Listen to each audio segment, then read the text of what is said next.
Talking about dreams and purpose is something that everybody gets to know about. We all dreams. At a very early stage in our lives, we have dreams, and dreams kind of tell us what our future will be like.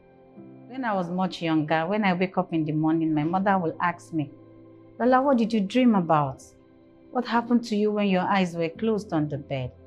But our dreams as we grow older gives us a direction of what our purpose and our direction in life should be. We start thinking of, what do I want to be in another 10 years' time? What do I want to be with my future? What exactly is my purpose in this life? So dreams, purposes, vision, mission, directions are all interrelated. And then when we have these dreams, consciously or unconsciously, we tend to work towards achieving these dreams with our day-to-day activities. So dreaming is what I will encourage us to write down. Have a notepad and write there daily what you feel your dreams are, what you feel your purpose is for this life, what your vision is, and how are your mission to achieve this dream. So I'm encouraging everyone, let's have our dreams written down and let's strategize towards achieving these dreams.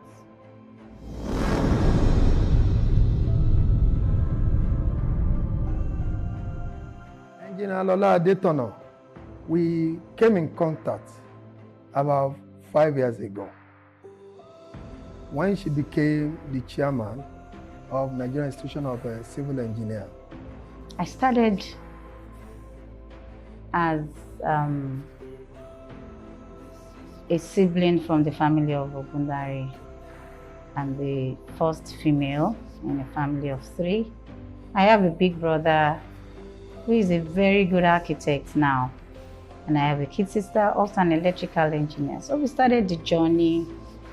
I got admission I did Ladoke Akintola University, and I was the only female in the class of about 35 in civil engineering. And my mother said, "Lola, will you want to change to computer? Computer is trending now, you know." I said, "Since it's civil and I'm the only female in the class, let me go try it out." Of course, I felt that the guys would not like me since I actually knew my onions and I know what I was doing. But then they were my friends. They all were receptive and accommodating and friendly towards me. So I had a great time in school. I finished and I said, okay, let me go for my master's so that I know everything about civil engineering. So I did. I went to University of Lagos and did my master's in construction management. Professor Yagba was our HOD then, and he really taught us well. I was blessed to become the chairman of Nigerian Institution of Civil Engineers in year 2018. And it's a 2-year tenure. That means it ended in 2020. A very beautiful time it was. And I have really great memory because I had all the support of civil engineers in Nigeria, all over and beyond. I'm getting phone calls, I'm getting advice, I'm getting support, and it was beautiful. Yes, I was the first female chairman for the Nigerian Institution of Civil Engineers Lagos chapter. And this resource library was actually put together then. Yes, we had people supporting us with library books, people coming in here. We even had these chairs donated by one of our members for our meetings, our activities. Let people be able to come to the resource library and make things better. We had a laptop donated to us, desktop. It's really nice. I had support, and with support, you will go great heights. I want to say thank you to all civil engineers in Lagos and beyond. At the national level, we had the support of all the national chairmen, and they all come to Lagos to witness activities. Lag Ferry, we were there to have boat cruise. We were everywhere. Nice was being spoken about. And then we must appreciate the media. The medias are friendly. They always show up for the event. And then they televise it. And it was good. So yes, it has gone. Now we have another female chairman, engineer Faith Okoli. And I'm believing that we're also supporting her like how I was supported. So it's a good legacy for me, and we're ensuring that it continues.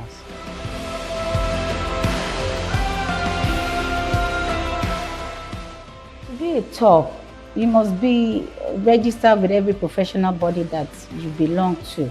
As a civil engineer, what challenges can you have? So many challenges, so many negativities, but you must have a good spirit that this is what I want to do.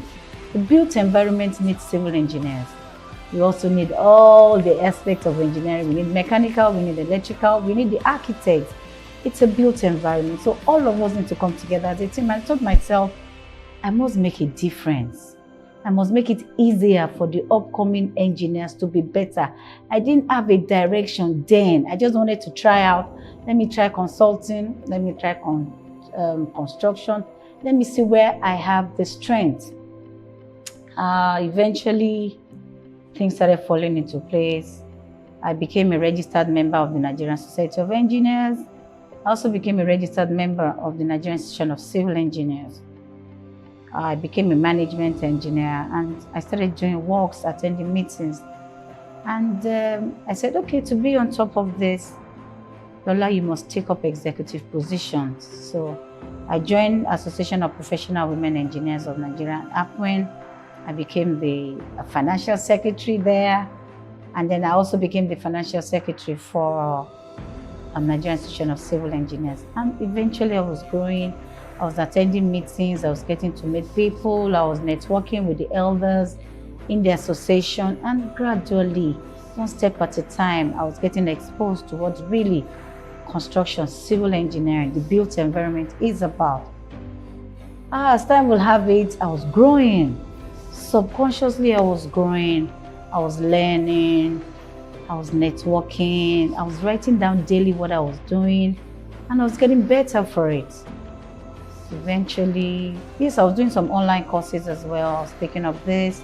I was doing entrepreneurship skills. I was doing a lot for myself. Eventually,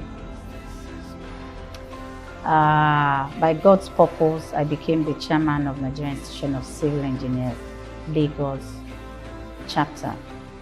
Myself being a civil engineer, I had the privilege of attending meetings chaired by her once in a while, and she is also a part of the ESCO of NSC Lagos branch at that point in time. Because for every member of the branch that had any post anywhere, once you are the head of that particular divisions or chapter, you are an automatic member of the branch ESCO as an ex-officio. So in view of that, I monitored our activities as the chairman of NICE Lagos chapter then, and I saw a resilient woman who wants to make a difference. From there upward, I tried to study her, be part of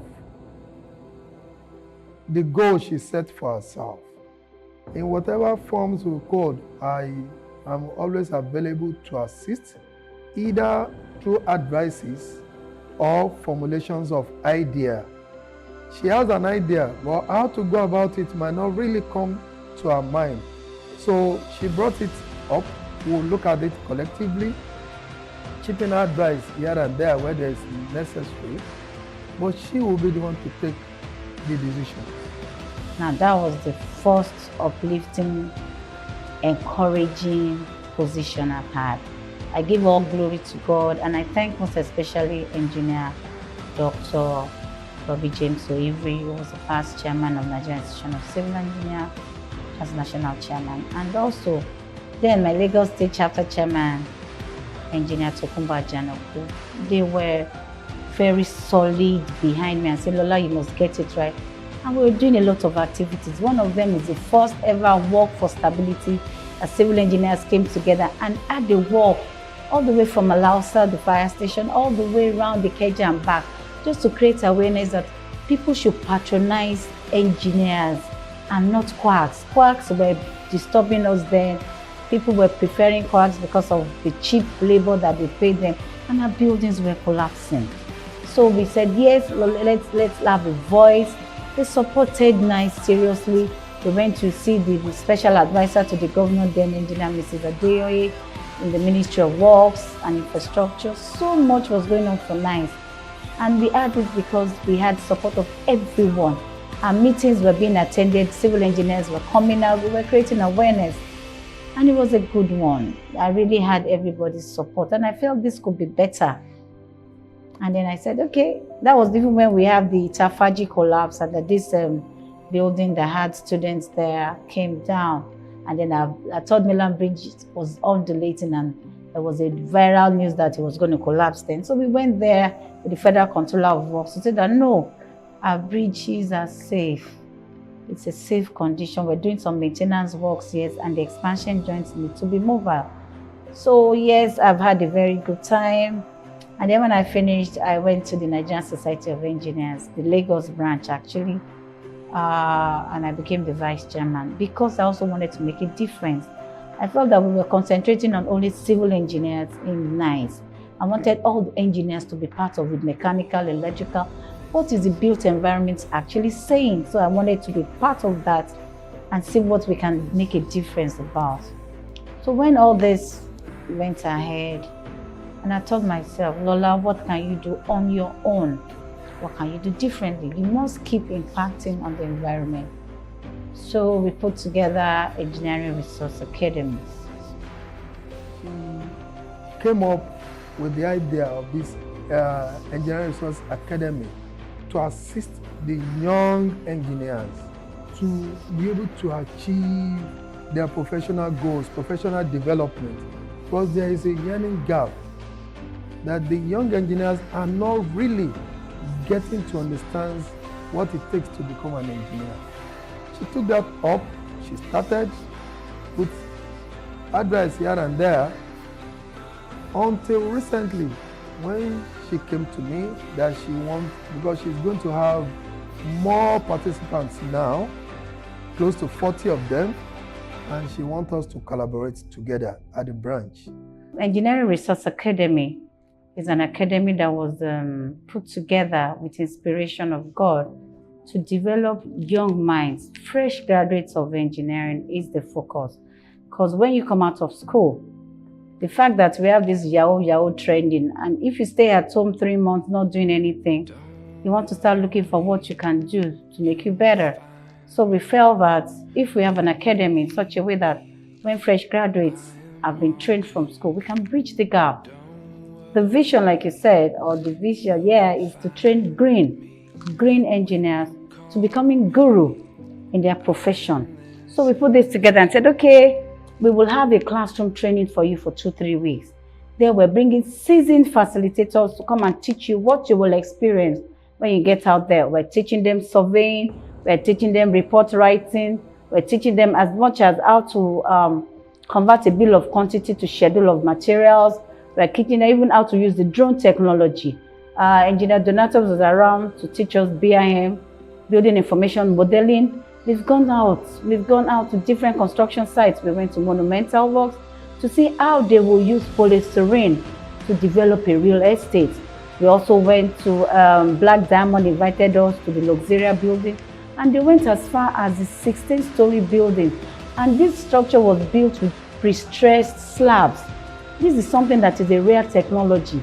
And we were blessed because the MD was out there and he was teaching them, telling them mentorship, teaching them integrity, teaching them patience.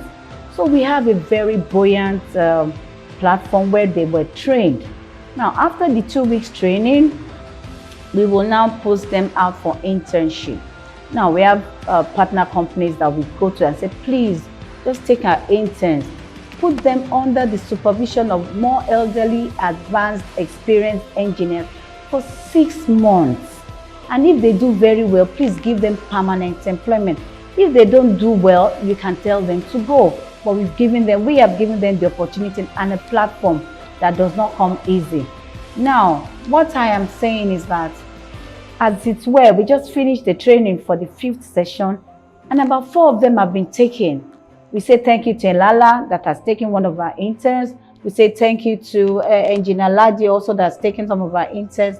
Then Pearl Consulting, which was one of the sites that we visited, which they had a 7.5 cantilever at the 9 Keys in Ikoyi. We also want to say thank you. Elfad Concept is into bowel digesters. And we actually visited the site to see what is this bowel digester, what is it about. Engineers must know something about everything. So we've taken them that. We want to say thank you also to all the support we have had. The chairman of NICE has also been very supportive. And then most especially, I must thank the NSC Lagos branch chairman, Engineer Dekunle Bello. He was there. He allowed us to take the bus to go on all these site visits and the cruising all over.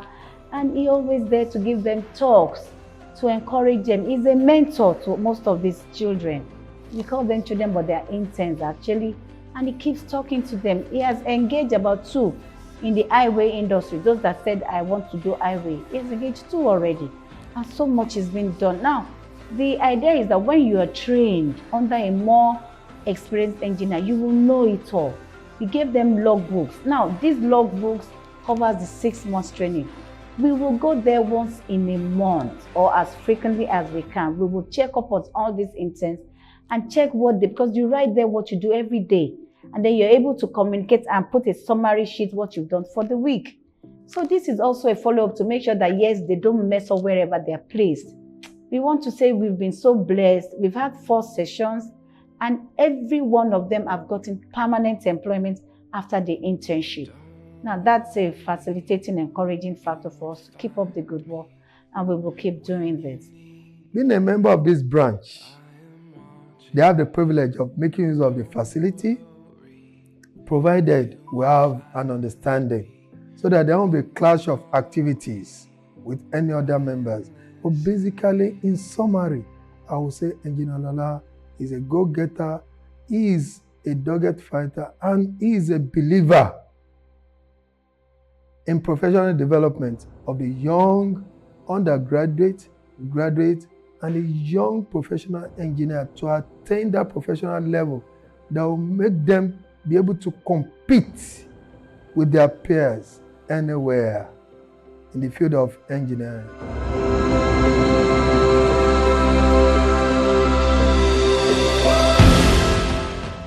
The built environment that is thriving, that is doing well, that everything works.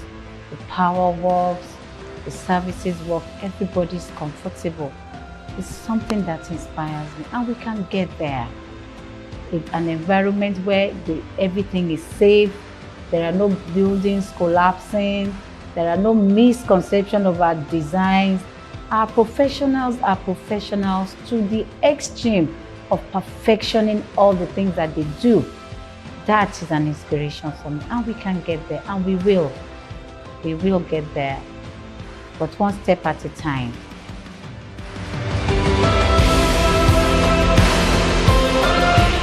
The environment challenges women a lot because engineering career is dominated by the male gender, but then it's getting better now.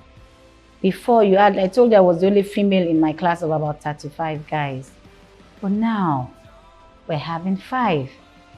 We're demanding that ladies should be at the boardroom now. We want to have our voices heard. We want to have a say because women are multi-talented. We're the only one that can be multitasking simultaneously without any hiccups at all.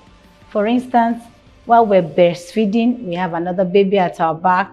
We're in the kitchen cooking. The TV is on. We're also watching African Magic. At the same time, we're singing a song and humming. So I'm trying to say that because we are multi-talented naturally, we can multitask as well. And then we look at things out of a normal perspective because women are wired to be different, to look at what is not going right. How can I fix it? What is wrong with these children? Why are they not doing well? And look for, so we're natural solution providers. So this is an inspiration for me. It's also a challenge because that means that every Friday we find ourselves, we want to make a positive difference. Talking about what the environment is saying about civil engineering. Civil engineering is the profession that determines the infrastructural development, that determines the GDP of the country.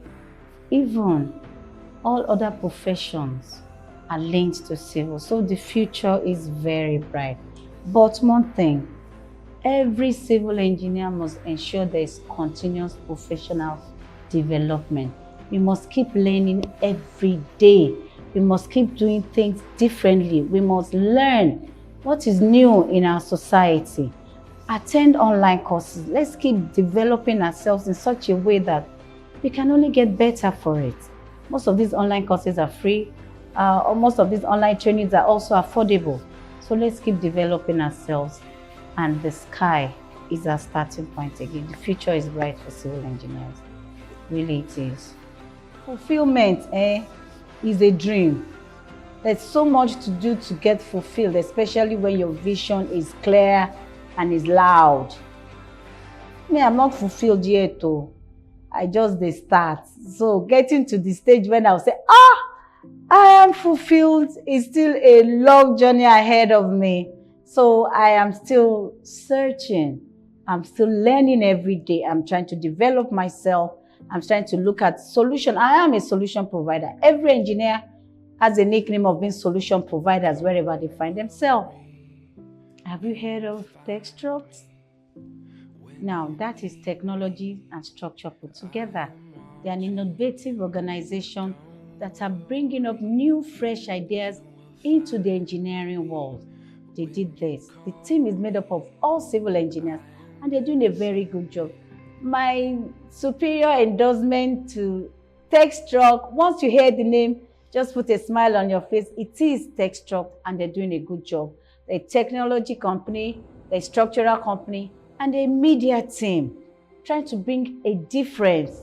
So I'm endorsing TechStruct, and I'm saying, please be available. Next time, we're going to be at your doorstep, trying to get to know you more and loud what we do. Thank you, TechStruct.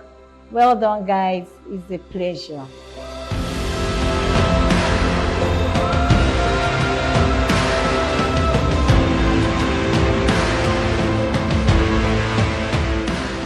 Advice to young engineers is be the best wherever you find yourself. Bring values to the table. Everywhere you pass, let people look back and say, that guy added value to me. So add value to wherever you find yourself. And then integrity is true. There'll be 3 advice. Have integrity of purpose, add value wherever you find yourself, and then lastly, play it forward. Make sure you're helping somebody every day. Play it forward, and together we'll be better for it.